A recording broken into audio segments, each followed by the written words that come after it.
ဒီနေ့ရှင်ကျင်းတို့ဘိုးဘွားတွေရဲ့မနက်စာလေးကတော့မနက်ကအစောကြီးထကြော်ထားတယ်ဘူးတိကြော်လေးပဲဖြစ်ပါတယ်ရှင်အဖွားတွေကဘူးတိကြော်ဆိုရင်ကြိုက်ကြတာဆိုတော့အဖွားတွေဘယ်လိုမျိုးလေးသုံးဆောင်တာဆိုအားလုံးပဲစောင့်ကြည့်ပေးကြပါအောင်ရှင်ရှက်လိုက်တော့လေဒါကတော့ဘိုးဘွားတွေအတွက်ပြင်ဆင်ထားတယ်မနက်စာလေးပါရှင်မနက်စာလေးကတော့ဒါဘူးတိကြော်လေးနဲ့အချင်းသုံးလေးပဲဖြစ်ပါတယ်ရှင်ဒါတော့ဟိုဘက်မှာရောပါပြင်ဆင်ထားလေးတွေပါရှင်ဒါဘွားတွေဘယ်လောက်တောင်အကြိုက်တွေ့မလဲဆိုအားလုံးပဲစောင့်ကြည့်ပေးကြပါအောင်နော်အခုကတော့ဒါဘွားတွေကမနေ့စာသုံးဆောင်နေကြပါပြီအကြိုက်လေးတွေ့တော့ဘလို့တော့မစားကောင်းကြလားလိုက်ပွဲရောယူကြအောင်မလားအကျော်လိုက်ပွဲစားကျင်နေတဲ့စိတ်ဆန္ဒလေးပြည့်ဝသွားပြီမို့လားဟမ်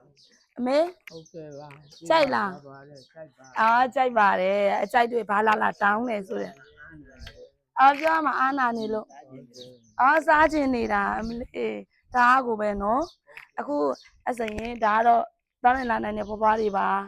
ကီလာနာခန်းအားဘွားတွေကိုအားလုံးလိုက်ပြပေးပါမယ်ရှင်လိုက်ဒါကတော့အပေါ်ကကီလာနာဆောင်ကဘွားတွေပဲဖြစ်ပါတယ်ရှင်ကလေးဒီဘက်ခဏဒါကြောအသက်60ကျော်ဘွားတို့ပါ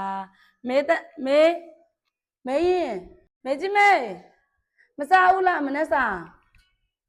အောင်လေမေ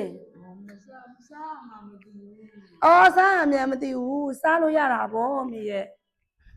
ဒီဘက်မှာလည်းညီမလေးတွေတမီးကိုကျွေးနေရပြပါရှင်စားကောင်းလားအမေစားကောင်းလားတလဲစီခွန်ကျွေးရတာပါဒီဘက်ကတော့ရွှေပါရွှေကတော့ခဏနေရခွန်ကျွေးပြပါပြီရှင်ဒါတော့ဒီဘက်ကဘွားတွေပဲဖြစ်ပါတယ်ရှင်ဒါတော့ကီလာနာဆောင်ကဘွားတွေမနက်စာသုံးဆောင်တာလေးဖြစ်ပါတယ်ရှင်ကြည့်ပြီးရဒူတယောက်ကြည့်စီတိုင်းစိတ်ချမ်းသာကိုကြီးကျမ်းမာခြင်းနဲ့ပြည်စုံအလွေဆက်လက်နဲ့မကွာလူနိုင်ပါစေပျော်ရွှင်စံနည်းအတိုင်းထာဝရပိုင်ဆိုင်နိုင်ပါစေလို့ဆုတောင်းပေးပါတယ်အားလုံးကိုကျေးဇူးတင်ပါတယ်ရှင်